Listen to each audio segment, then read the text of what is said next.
Hi, I'm Rebekah Ricks, and I'm here at the Homeschool Connection in Winter Haven, Florida, and we're doing our weekly show, The Brew. And The Brew is a mixture of people, events, or things that come together to form a more potent whole. So we want to make your whole a whole lot better. And hopefully you're sitting there with your own yummy cup of coffee that you can take an afternoon pick-me-up. That's kind of what we all need, a little afternoon pick-me-up. So today we're going to be talking about homeschooling in the kitchen. And usually when you say kitchen to me, it kind of ensues a little bit of fear. So let me preface by saying I don't cook at all. I'm not very good at it. I just don't like it. It's not my thing. But I was thinking, so if I cook for you, feel very, very happy and probably don't eat it because it doesn't taste very good. I know my husband has made it through almost 15 years of marriage eating my cooking, but I hate to admit I'm not good at it. But doing homeschooling in the kitchen. So instead of talking about some really specific fun things that you can do, and there are tons of resources, I'm going to talk about why it's a good thing to homeschool in the kitchen. Why? Well, first of all, I was thinking follow a recipe, learning to follow directions. You know, a lot of kids really struggle with this, and when it says do this, do this, do this, do this, do this, it's very, very, very good. That's a great way to think about that. So if you think of following a recipe as a very specific set of directions, it's a very specific set of directions. Another thing is if you're like me and you follow directions, but we like to call it improve. So I know the directions are there and it says to do it, but I like to improve on it. So why doesn't it need some extra sugar? Okay, so when you improve on a recipe, usually you mess it up. Occasionally it comes out good because you improved it better, but you know, usually it doesn't. So sometimes it's okay to let your kids mess up. You know, to step back and watch them put the wrong amount in and then it tastes bad. Okay, not for anything that's super expensive, but you know, when you're cooking something, following that directions and then finding the consequences when you don't follow the directions properly. That's a huge thing. Number 3, when you get to see it done in a short amount of time. So you get to have that accomplishment, have something in your hands, have something to show for yourself in just a few, and just an amount of time. And if it hasn't turned out good, it gives you that sense of accomplishment. You can, an immediate way for you to look and see what was done. It also gives you some responsibility in having to clean up afterward. So it kind of makes it, if you make a mess, you clean it up and it's all kind of within that same time frame. So how not to be messy in the kitchen. As a resident really messy cooker, I mean, I am like splatter queen. There's always food everywhere and it takes me forever to clean up. I think that's the reason I don't like to cook so much, is because it takes time to clean up my mess. But learning those things are going to be really helpful, not just in the kitchen, but in all your homeschooling. Being able to see it mess up, being able to see it get done, having that sense of accomplishment. A lot of times we don't always get that great sense of accomplishment unless we're doing a huge project. So this week we have history fair, and a great thing you can do is you can use the kitchen for lots of different things. History is another one. Geography. There are 2 really, really good books that I love called Eat Your Way Around the World and Eat Your Way Through the USA. And it talks about recipes from each of these countries. Well, why not experience different countries, different things from different places? You're not always going to like everything from every other country, so it kind of gives you an ability to talk about what kind of spices they use, what kind of texture the food has, different things like that. Always we talk about science in the kitchen. There's lots of science experiments you can use using everyday things, but you know, the science and kitchen things usually work together, but really think of more things outside the box. Nutrition, teaching about how things work together, kind of part of your science, but even making it more specific. Are you getting everything you need? Because most of us don't eat very nutritionally.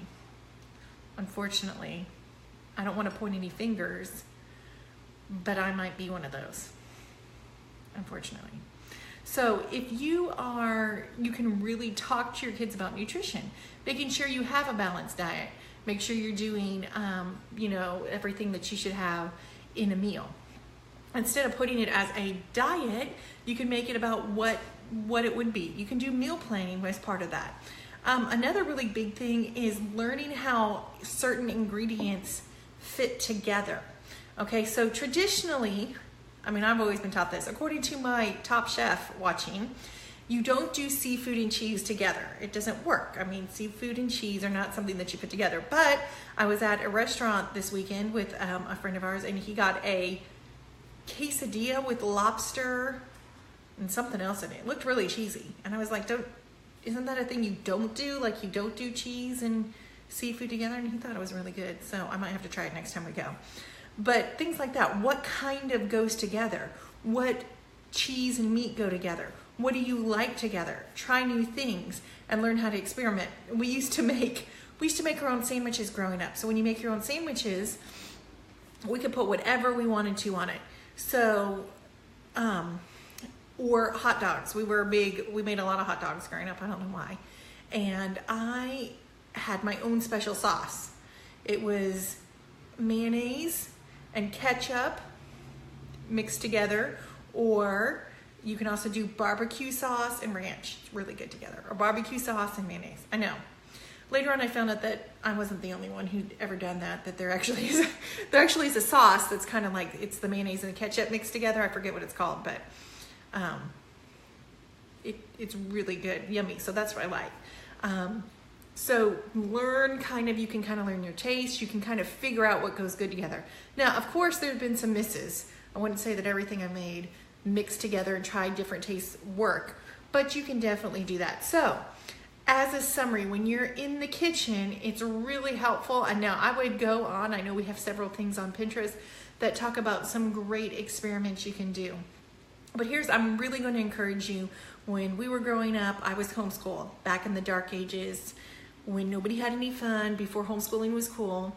I was homeschooled, and every week my mom would make us cook something on Saturdays. We made brunch, and then we all had to help cook something. So I have no one to blame on my not being a good cook except me. I just don't think I was super interested in it, and I didn't really want to do it. Now my sister, she's the cook, and I ended up being the cleanup person. But it really helped. Not only was it doing the things we talked about, but it was a really great bonding time. It's a time I remember of us being all together and working on something together as a family. So it's bringing that togetherness. And where does most of our interactions happen in our families today? Well, in the kitchen.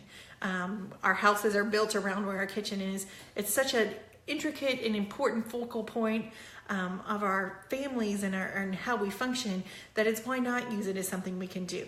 So I also really encourage people, if your child is really into cooking and enjoys cooking and helps you with meal prep and helps you with shopping and helps you make meals, start tracking that and count that as a credit for them. Why not turn it into a class? There's lots of curriculum and books you can do. Better Homes and Gardens has a great cookbook that I think we cooked through as a child, growing up as a teenager, and different things we did. But so to kind of sum it up, some reasons to cook in the kitchen. Well, it helps you follow directions and follow recipe. It lets you mess up, because it will happen. You will do something not exactly wrong, and we've all cooked something that doesn't turn out. It gives you that great sense of accomplishment in a short period of time. You get to see it done. You get to see how well you did. It gives you accountability and responsibility to clean up and take on something that's yours to take on. And it lets you kind of experiment with the way different things taste and feel, what things go together and what things don't. And you can always incorporate it into these other subjects. I just thought about this, a side note.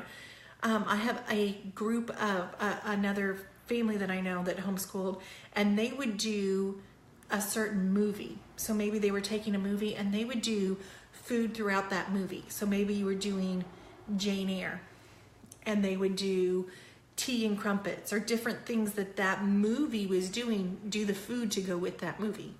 Because there's so many things we can experience just from that.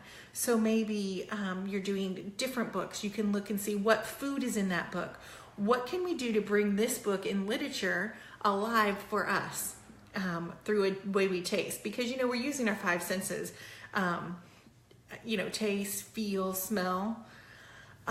things, we can always bring any of those things in through the kitchen. So as you're doing different things, think, oh, how can I make this better? How can I make this more hands-on? Why not take it and do it, take it one step further? Instead of reading a book or seeing what it's about, what kind of food are in that? Maybe you're going to watch a movie, what kind of food is in that movie? Maybe you're reading Charlotte's Web and it's about a farm. What are traditional farm foods that they would have? When I think farm food, this probably isn't super farm food, but I think biscuits and gravy. Isn't that kind of a farm food? I don't know. Or vegetables, or corn on the cob, things like that. So, and they talk about going to the fair, and when they go to the fair, they have popcorn, and the rat overeats on all this fair food. So there's a lot of different things you can do for books to bring in the kitchen into your homeschooling. And of course, I know if you look, there's tons and tons of resources for science, but I kind of wanted to bring in a couple things that weren't maybe sciencey that you could think about doing. So hopefully that was helpful, can spark your creative juices, and you can start thinking about other ways you can bring the kitchen into your homeschooling and into your classroom.